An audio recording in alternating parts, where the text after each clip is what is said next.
now going to do a little video before I go into introducing the session and what it's all about. So if you could kindly just bear with me so that we can be able to start this proceeding very well. I'm going to just give you an introduction into the video that we're going to be seeing, because this session is sponsored by CTICC Energy. So the video that we're about to see, and I hope our French translators are on track there to be able to just give an update to the rest of our delegates that speaks French. We want to thank CTICC Energies for sponsoring this session. Support to MSGBC region project development is part of CTICC Energy's objectives, who propose tailored solutions adapted according to context and challenges. LNG is at the first place of CTICC Energy's activity. It is a resource that offers Africa the solution it needs to industrialize its economy, reinforce electrification and socio-economic growth, while driving transition towards a cleaner future. We invite you to discover through a short video one of the last solutions developed by CTICC Energy for cost and time-efficient project. So this is a snapshot video that we're going to see. If we cast our eyes over the screen, please. LNG and natural gas play a key role in energy security. To accelerate the transition to cleaner energy, it is imperative to improve the liquefied natural gas production process and reduce its CO2 emissions, making it more environmentally friendly and more efficient. This is why CTICC Energies has developed SNAP LNG by 10, the solution zero for low-carbon LNG. A new way to approach LNG through pre-engineered and standardized modules, as well as LNG decarbonized production. Our solution zero for low-carbon LNG. SNAP LNG by 10 consists of 2.5 MTPA train modules delivered to our client's door, ready to be installed, self-functional and pre-commissioned, with no or minimal adjustment. Our SNAP LNG by 10 solution benefits clients with accelerated time to market and faster revenues, saving more than 2 years in total project duration. Thanks to its modular approach, site construction activities and related costs are drastically reduced. SNAP LNG by 10 is also built in CTICC Energy's referenced yards to de-risk construction and ensure safety, quality, schedule and cost. As for our commitment to a sustainable future, SNAP LNG by 10 uses electric motors to drive the refrigerant compressors, offering decarbonized LNG production by avoiding 350 kilotons a year per train of CO2 emissions compared to gas turbine-driven compressors. It is also based on the air-cooled, highly efficient, dual-mixed refrigerant liquefaction process. Our solution's unique design offers greater LNG train availability from 93% to about 97%. Translating directly to a client's bottom line with increased yearly revenues. The strong data model and foundation developed during the SNAP LNG by 10 standard feed provides a solid digital backbone for further project EPC phase and beyond for operation and maintenance, offering clients optimized asset lifecycle performance. SNAP LNG by 10 means certainty in project execution cost, delivery schedule and plant reliability, availability and performance.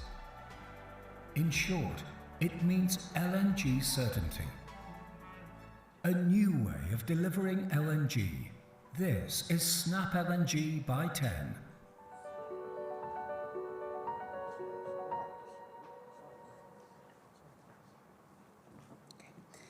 With that, I would like to officially welcome you to invest in Mauritania, Senegal, Gambia, Guinea-Bissau, and Guinea-Conakry region.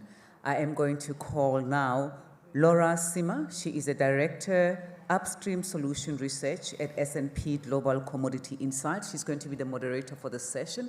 She will introduce her panelists, and they will then take us through what this particular region has to offer for us. With that, Laura? Awesome. Thank you. Thank you for joining us today, and thank you for your patience. Could we please have the slide with the speakers today? I am joined here by several distinguished members, but first I wanted to thank the Honorable Minister for joining us and to distinguished delegates for being here in the room. So we will be joined today by Mr. Babukar Njae, Managing Director of the Gambia National Petroleum Corporation. Please, sir, can you join us on the stage?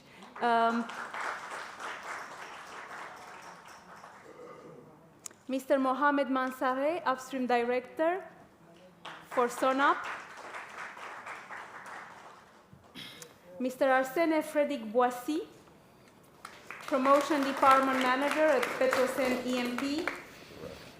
Mr. Ben Sayers, Founder at GeoPartners. Mr. Carl Staub, I think we may have an error in the name. CEO Golar LNG, apologies for that. Mr. Tourad Abdel Bagui, joining us from the Société Mauritanienne de Hydrocarbures, Directeur Général. And Mr. Ismail Sid Ahmed, VP and Country Manager for Mauritania at Cosmos Energy.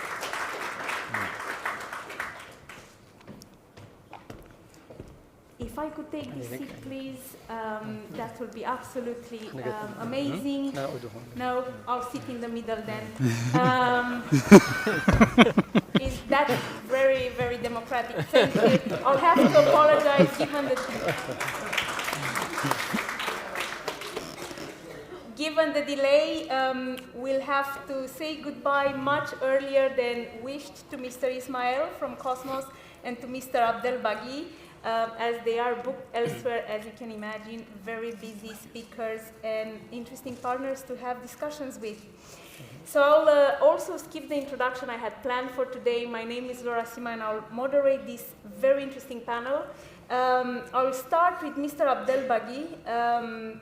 In 2021, the Greater Tortue Ahmeyim project was granted the status of national project of strategic importance for both Mauritania and Senegal. Could you please elaborate on the successful cooperation you had with Mauritania? Thank you very much. Mauritania and Senegal, between the two countries.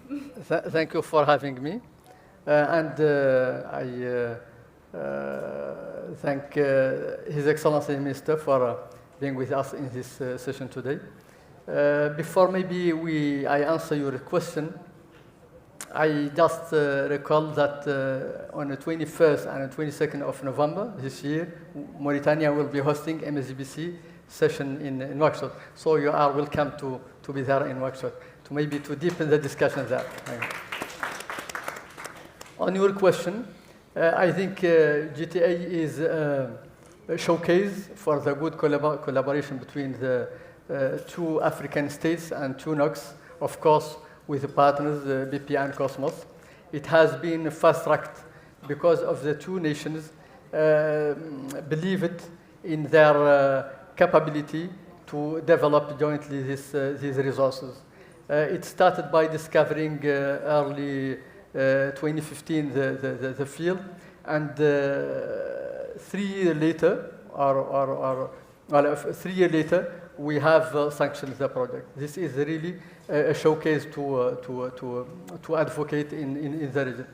Of course, we have established good relationships between Mauritania and Senegal on many other aspects through the OMVS region. But I think the collaboration was not only between the states and the NOCs, but also we had the chance to have good partners, BP and Cosmos, and we have the objective to really demonstrate to the world that this region can be a hub for the energy produced from Mauritania and Senegal. And I think this case need to be replicated in many other regions of the world. Absolutely, and across the continent Absolutely. and beyond, absolutely. Which opens the next question I had for Ismail at Cosmos. Without companies such as yours and other partners, there would be no GTA. But besides cooperation, what else made GTA happen? So I will just come back a bit earlier than 2015. So Cosmos signed the first contract with the Mauritanian government in 2012.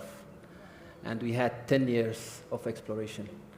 And within 2 years and a half, we discovered GTA in 2015. Then after that, of course, Yakar Teranga and Birala.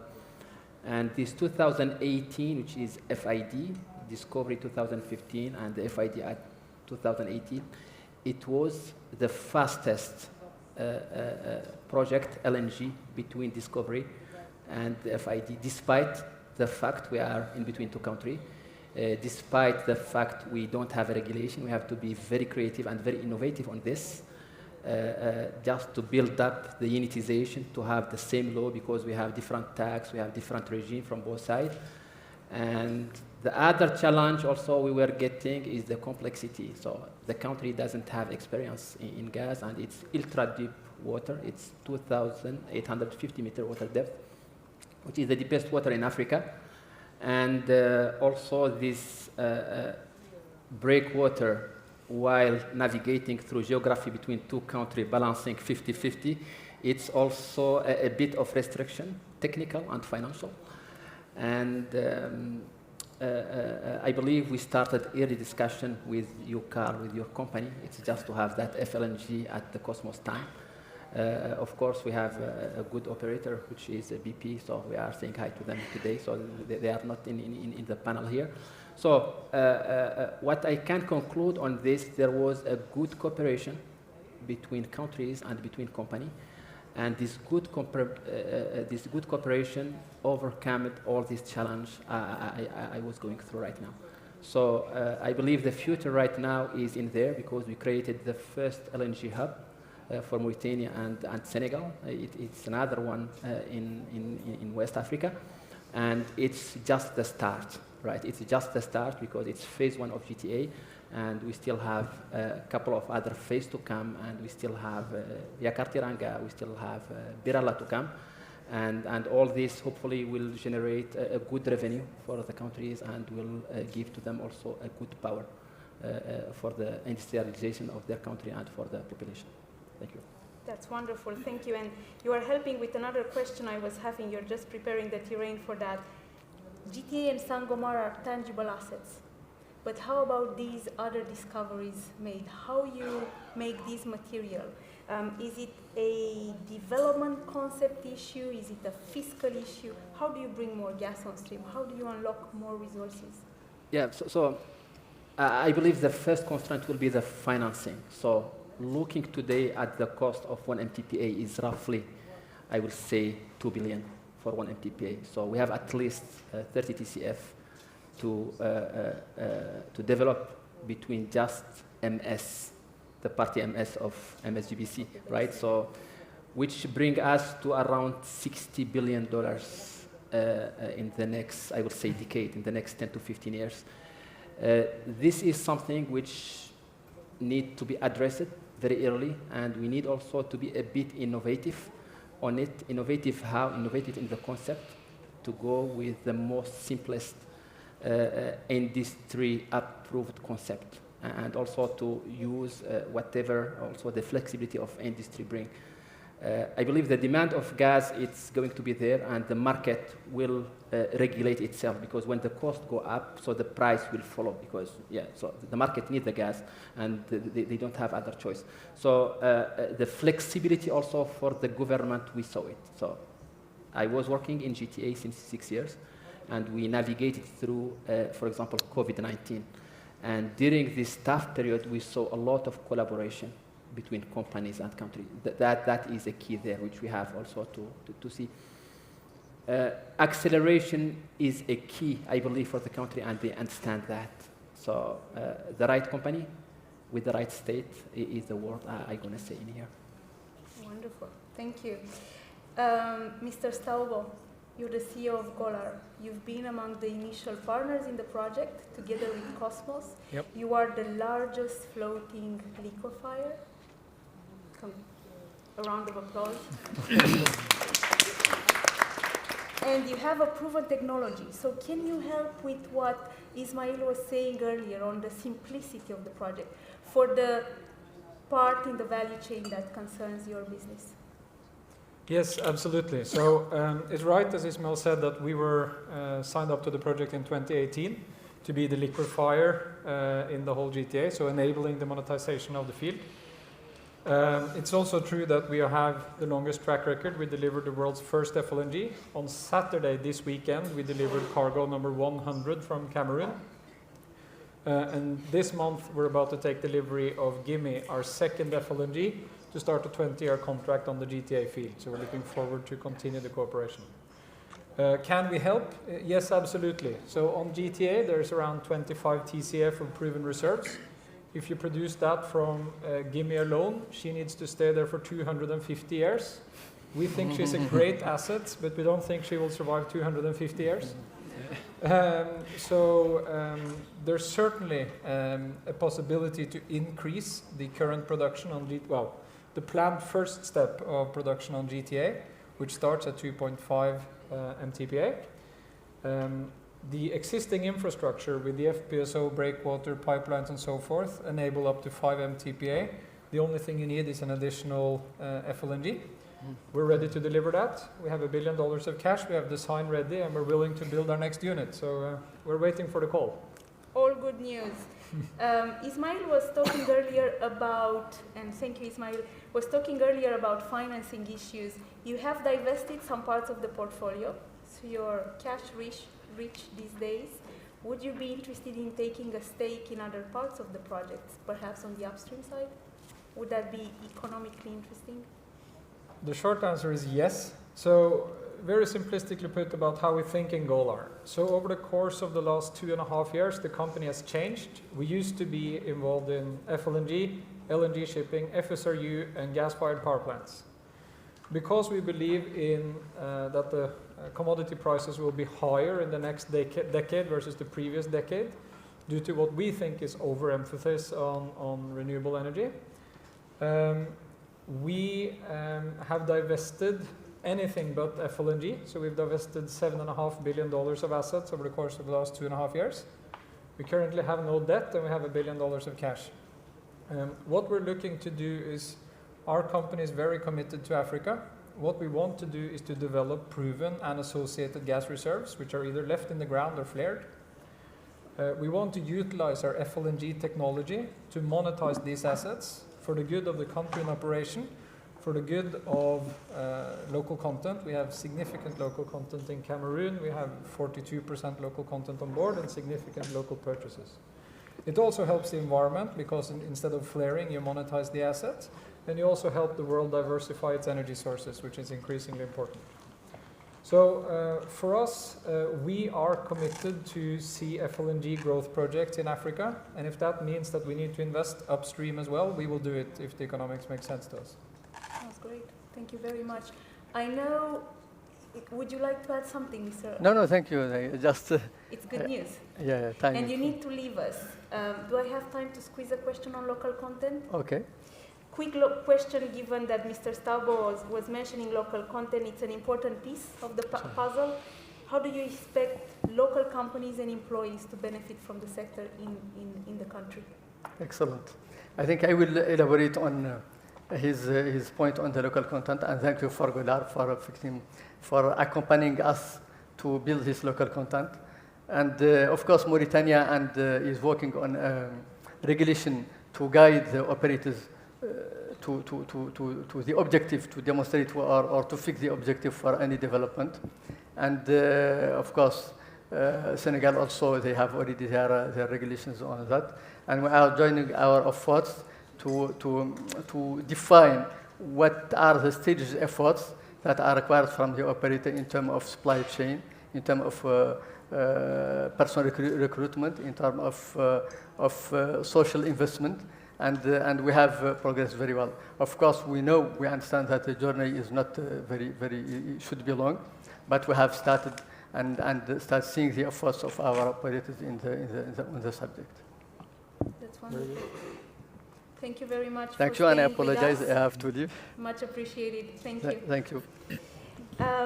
Let's now focus a little bit on understanding the licensing strategies that some of the countries in the basin have. And I will start perhaps with you, Fred. Senegal's last bid round results were a little bit surprising. What will you do differently next time? Good morning, everybody. Thank you, Laura, for inviting us to this panel. On behalf of the whole Petrosen company, I would like to say thank you, and thanks for the organizer.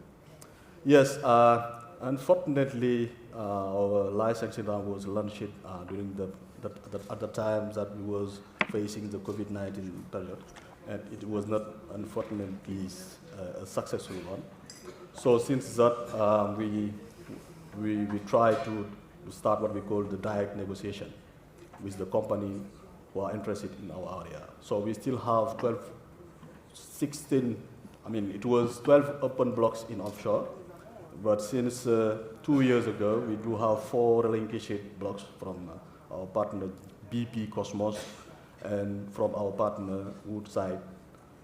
So we have exactly 16 offshore open blocks, and now we have 5 onshore open blocks in our basin. So we are trying to do some direct negotiation with the company. For those who are interested, welcome to join directly Petrosen or the ministry, to send your express of interest, or to see me later. I will go deeply with the details. Just to say that our basin is a proven basin that we have fine oil. We have several petroleum systems have been finding in our basin. So I remember that in 2016 there was a report from the U.S. Geological Survey from the United States showing that there is a potential of roughly 3,000 billion of oil in the MSGBC region and 700 TCF of gas that need to be discovered. So we still think that we can discover more oil and gas in our basin, and several petroleum systems have been discovered especially in the Cretaceous and in the Trace area. So we have proven that in the Sangomar area and in the Deep Fan area. So we hope that we will have more explorers to join us to discover more oil and gas in Senegal. That sounds promising. Thank you. Mr. Injaye, how are you using partnerships to develop your country's resources, hydrocarbon resources? Thank you very much, Laura. I came from the Gambia, which is the smallest country in mainland Africa. We are just roughly about 3 million people, but we are a very small but formidable populace within the MSGBC basin. And of course, it is a no-brainer that given the recent discoveries in Senegal and Mauritania, we are very optimistic that if we continue our strive towards exploration, we will end up also coming up with very, very positive results. So based on that, we don't want to sit on our laurels. The GTA project between Senegal and Mauritania have proven to be a success story. So on that basis, we started forming partnerships with some of the countries, to start with countries within the region. We have an MOU with Petrosen of Senegal, which expired but on the verge of being renewed. That calls for joint knowledge sharing into upstream activities. This is in a bid to train our people so that we get prepared and ready for a successful oil discovery eventuality. In the same vein, we also have a partnership with SMS of Mauritania, as well as NNPC of Nigeria. Through these partnerships and MOUs, we get to understand that the issue of local content is very, very important. And yes, so even beyond the region, we are looking at partnerships with, for instance, NAMCO of Namibia. We have started the conversation. So in a nutshell, we want to get ready, prepare, work on the right business models, you know, when we get to production stage, for instance, and also get to train our people, like I said, so that they can be ready, learn from the success stories, and as well as the failures in a bid to improve upon them when we get there. Wonderful. Thank you. Thank you. Let's move now to the Guinea. Mr. Mansare, SONA plans to promote its exploration. Right. There are a few 3D seismic survey plans. Can you tell us more about how these seismic plans are progressing? Right. I understand you will be speaking in French. I'll be translating. Okay. Thank you. Et merci de l'opportunité que vous donnez à la République de Guinée de parler avec ses pairs de la MSGBC. Et la Guinée est partenaire du MSGBC et chez nous. Aujourd'hui, nous avons réalisé 3 puits de forage, des puits qui nous ont donné la probabilité d'avoir le système pétrolier. J'ai noté que tout à l'heure, mon confrère du Sénégal disait que Sangomar a fait sa découverte.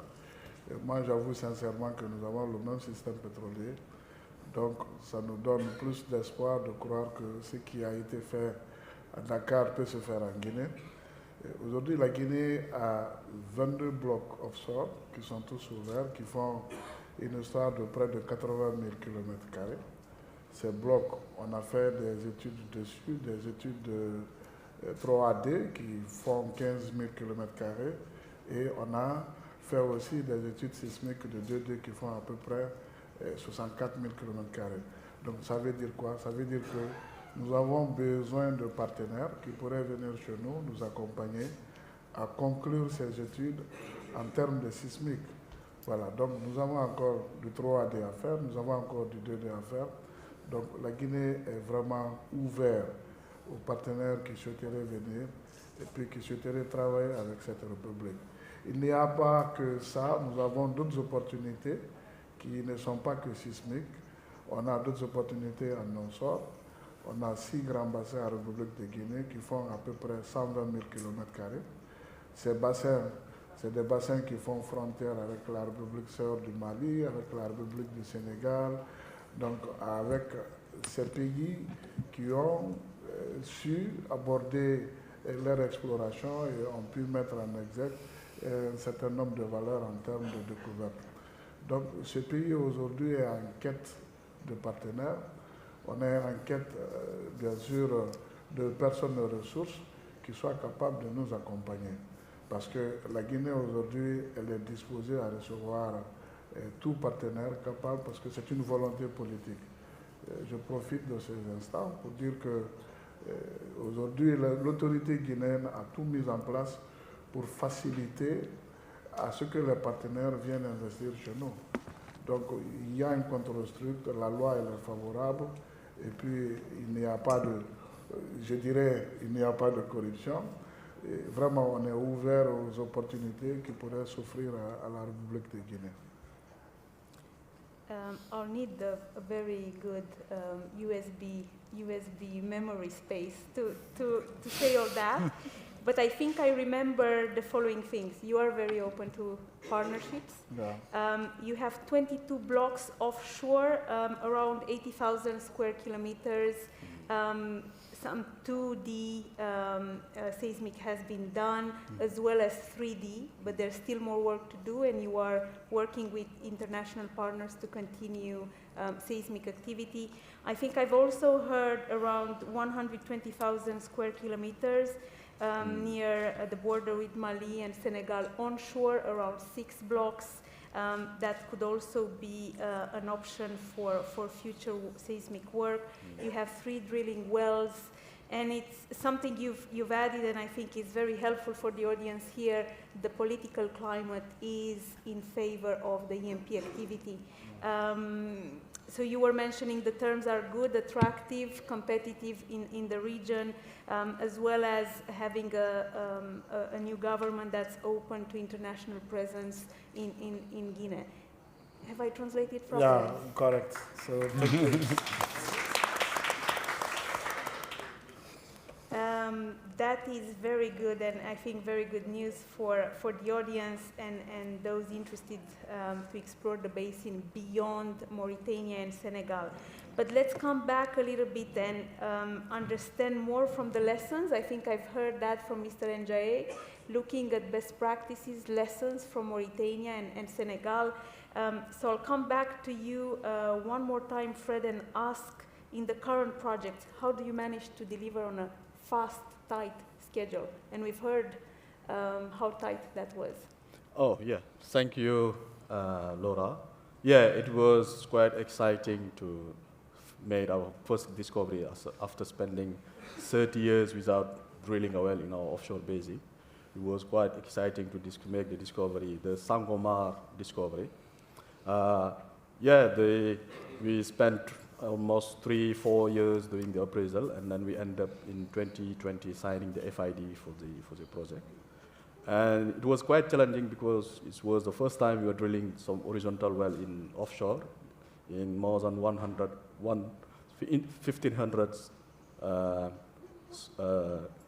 depths of water. And then, and to drill 24 wells for the development. So we spent 60 months drilling the top hole, and now we are finishing the entire this horizontal section to fulfill our commitment to drill, to have 100,000 barrels a day for the first phase 1. It will be also a total investment of $4.8 billion. So we are trying to do our best. The national oil company have reached up to 18% for the project. And it will be a quite challenging project. The other project is, my friends from Mauritania has mentioned it, the GTA project, where we are expecting 2.5 MTPA of LNG gas. As he mentioned it, it was the fastest project that the FID was signed in 3 years. And then right now, the drilling program is finished, so we are finalizing the up construction and the subsea operations to get started. We hope to deliver the first gas in January 2024. So the third project, as he mentioned it, is Yaka Teranga, where the FID is not signed it again. So feel free to join us for those who want to do a farming. I think my brothers from Cosmos are not here, but I can say without their presence that the GOA is open for farming for those who want to join the GOA. And then our aim with this project is to produce 1 TCF for a period of 20 years and to supply gas to lower the price of the electricity, but also to implement some online unit for fertilizers and methanols, so to help the farmers increase their production. So that will be our main schedule for this Yaka Teranga project. There will be also some supplying gas for the national company for electricity. So we hope to sign the FID for this Yaka project no later than the end of this year. And then, we're still continuing exploration in some part of our basin. So I would like to mention before finishing with the project that while we make the discovery in Sangomar, at the vicinity also, we made another 18 million discovery in the northern Sangomar. And also within the Fan area, which is just in phase and deeper in Sangomar, I would like just to mention that, talking about some technical aspect, that we had 3 types of fan deposition. only the two one, the North Fan and the South Fan, have been tested. The Central Fan remain not tested, so we hope that, and the blocks is now free, and then we hope that there will be maybe an explorer that can join us to test the Central Fan and to make another discovery.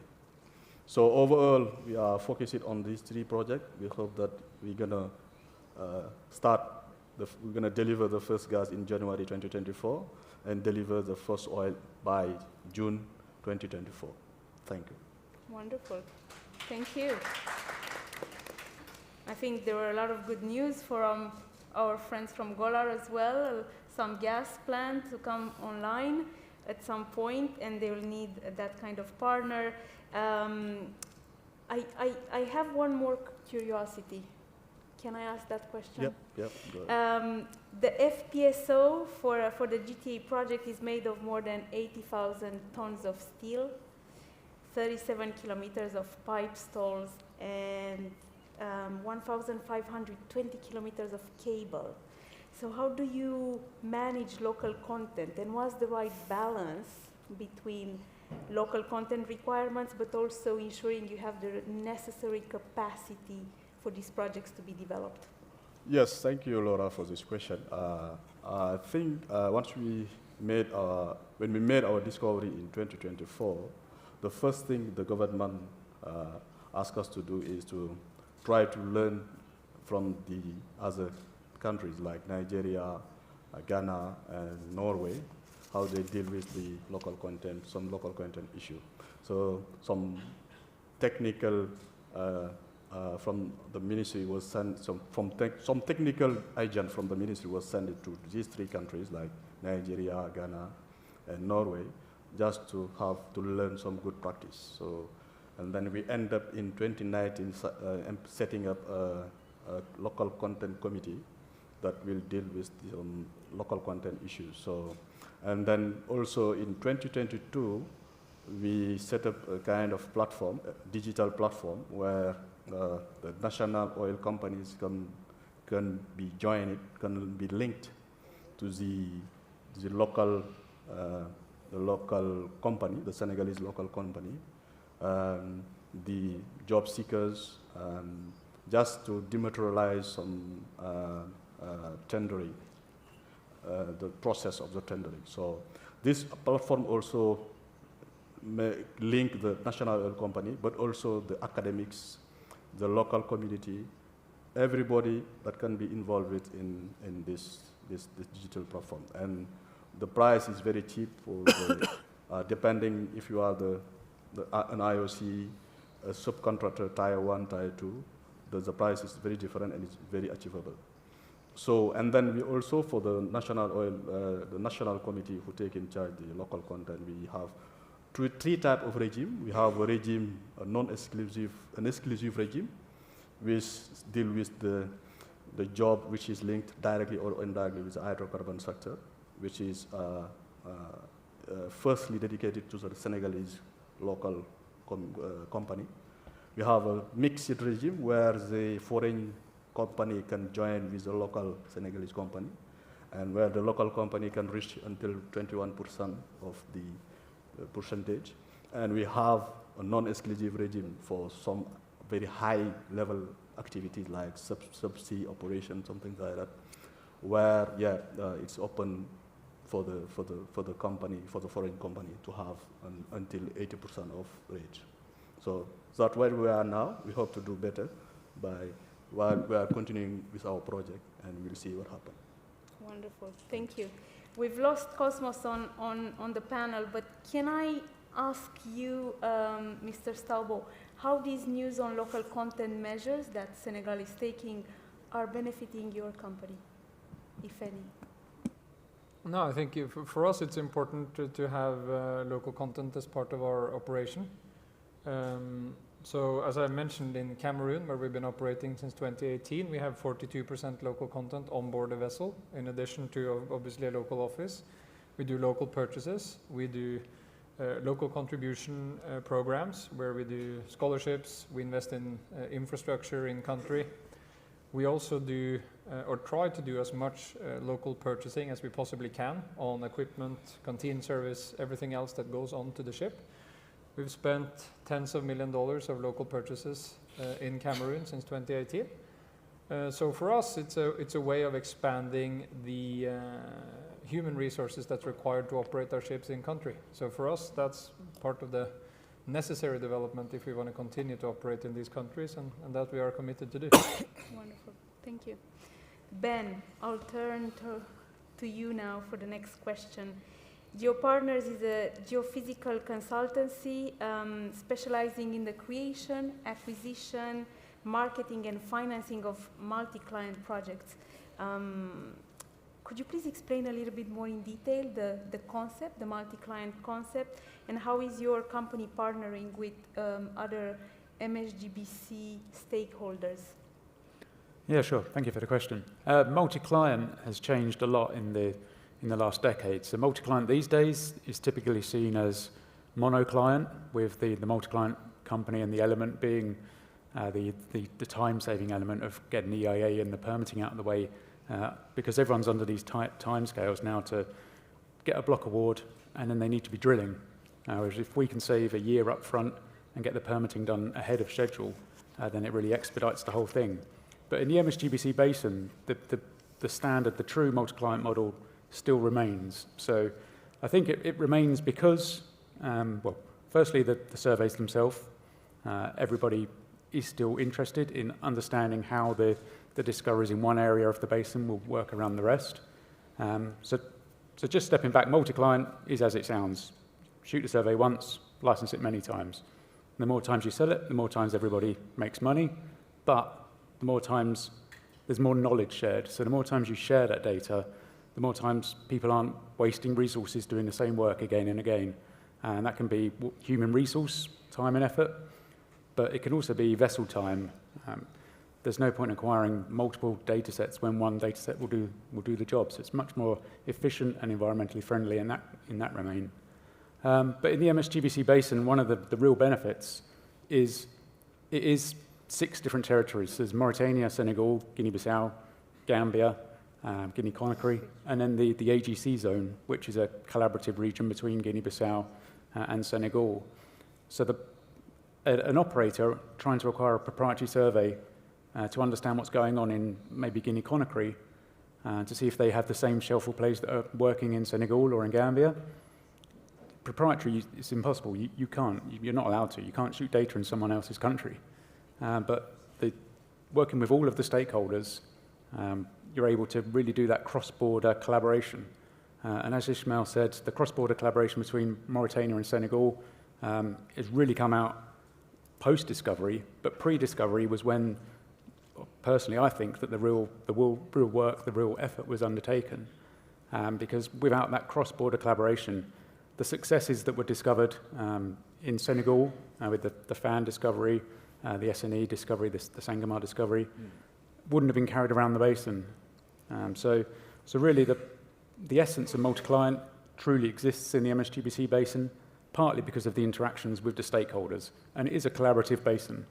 All of the neighbours clearly want to see their neighbours do well, because if they do well, they can share in that success.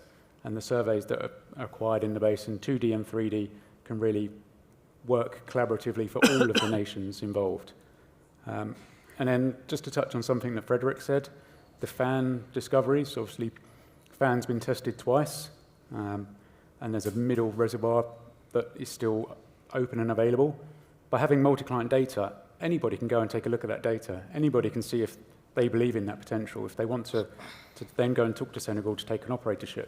Whereas if that was proprietary data, you wouldn't be able to. So Senegal have been very proactive and adopted a new kind of business model of allowing that ex-proprietary data, when the blocks get relinquished, to be turned multi-client so that we can then take that to the market and help people see if that opportunity, not only will it work in the Fan discovery, but perhaps is that the same as what we're going to see drilled in A1 or A4 in the Gambia, because the play there is very similar to what you'd find in Fan. So yeah, I guess in answer to your question, the stakeholders, we interact with everybody, and the multi-client business model benefits everybody equally as well. So I think you're a little bit in the middle, helping, I think what I've heard from Mr. Injaye earlier, helping with learning those best practices, knowing what is happening elsewhere, what could be replicated in a specific country. Thank you for that. Let's now shift focus towards other parts of the energy value chain.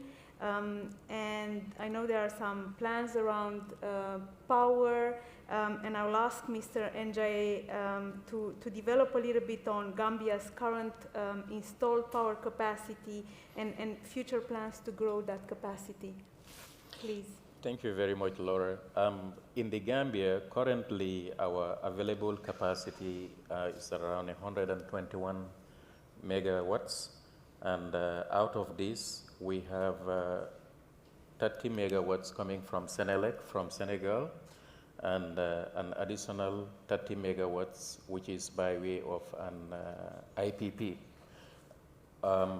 Again, we are hoping that when the OMVG lines come up and operational, we will get to achieve universal access by 2025, because it is all going to be under the overall WAP regional electricity market. If the OMVG meets the CSGL lines, and then there can be inter-country trading of power. So we hope to get there, and notwithstanding, we are currently working on a 23 megawatt solar park, and additionally, we have an additional WAP 150 megawatts solar park, and then the 50 megawatts is currently being developed through a procurement, a tender process. So the first 50 megawatts, can come in at any point from now. So yes, by and large, as far as the Gambia is concerned, we are hoping to get universal access by 2025. But with the current available capacity, I can say that around 60% of the population have access to electricity. Of course, because we live in the rural and the urban centers, that is the geographical distribution of the populace. About 85% of urban Gambia has access to electricity, and about 25% of rural Gambia, averaging currently about 60%. Okay, so still huge potential to grow. Yes. And grow even beyond domestic needs for power, perhaps also use renewable to reduce decarbonization in oil and gas assets going forward. It's something we've seen replicated in other countries. There's no reason why the region shouldn't benefit from renewable resources in that space. And actually, we've seen some of the countries in the basin already growing in the low carbon space. And I wanted to go back to you once again, Fred. What can you share with us on Senegal's hydrogen projects? Oh, thank you, Laura, for this question. As every country, as our neighbor country, Gambia, and the other countries, we recently have been involved in trying to see where we can have hydrogen, white hydrogen in our country. Knowing that our neighbor country, Mali, have made a discovery close to our territory, which is roughly 450 kilometers from our border. And looking at the data, geological data, we are quite confident that there is a high possibility to see the same formation on our side. So we are trying to do what we can say a memorandum of understanding study to see deeply where we can have the same structures on our side, on the other side of the border.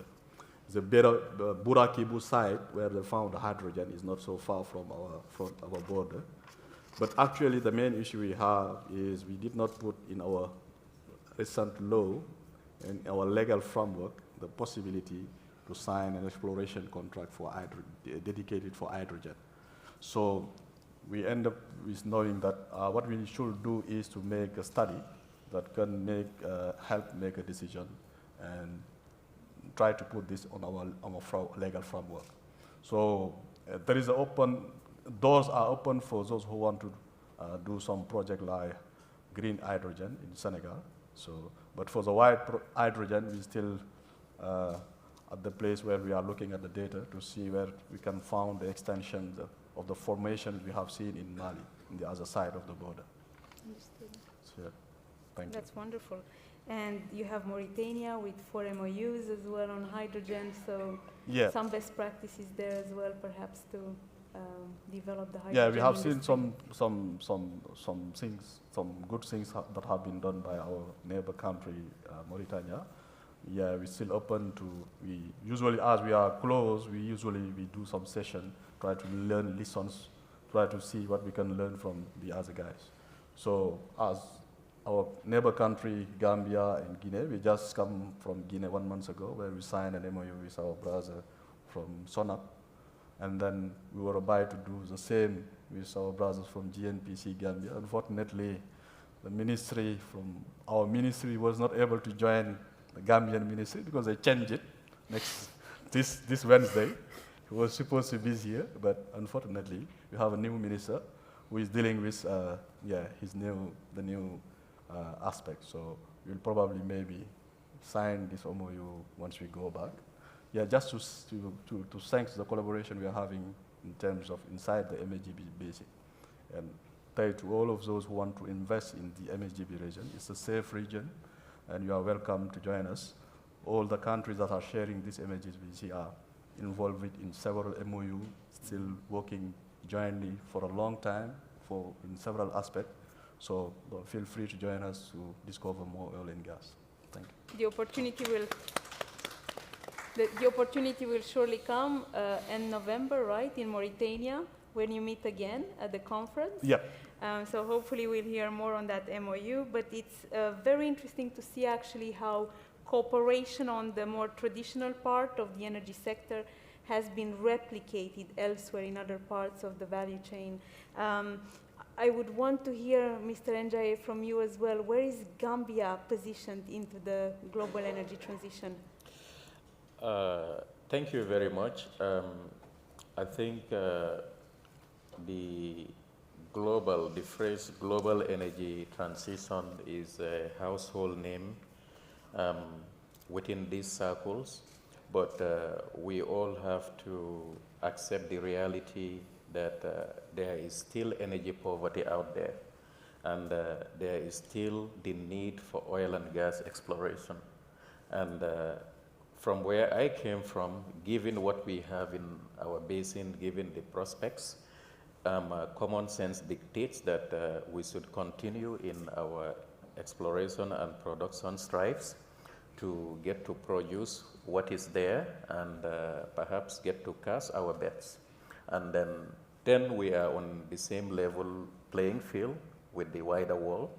But notwithstanding, we are wary of the fact that the current trajectory is the global energy transition, net zero emissions, and that's where everyone is heading. And that is more so why today we've signed an agreement for hydrogen exploration, given the fact that there are recent discoveries in the region. A classical example is the Mali discoveries. Secondly, we are part of ECOWAS, and then recently ECOWAS developed a regional green hydrogen policy and implementation framework, which we will of course join the bandwagon. And if you look at ECOWAS renewable energy policies also, it calls for a slight tilting of the overall energy mix, giving way to more renewables by 2030. So, like I said, we are moving to get connected to the OMVG lines, which can assure all and sundry in the Gambia of accessible energy for electricity uses. But beyond that, you know, we would want to tilt the overall energy mix, allow more of renewables, of course, attract hydrogen, and move towards the net zero emission state for 2050. But we also have to realize that gas is considered the cleanest burning fuel. And then the gas can be a transition fuel from purely oil towards where we want to get to by 2050. And that is why Gambia is working very hard to improve on exploration on our onshore blocks, because recent discoveries in Senegal and Mauritania explains that when we look backwards onshore as against focusing more offshore, we can perhaps discover gas to transition to a much more cleaner energy environment. Wonderful. Thank you very much. I think 1 hour is far from being sufficient to explore the richness of the basin. So I'll invite the audience to continue the conversation with the honorable speakers after the session.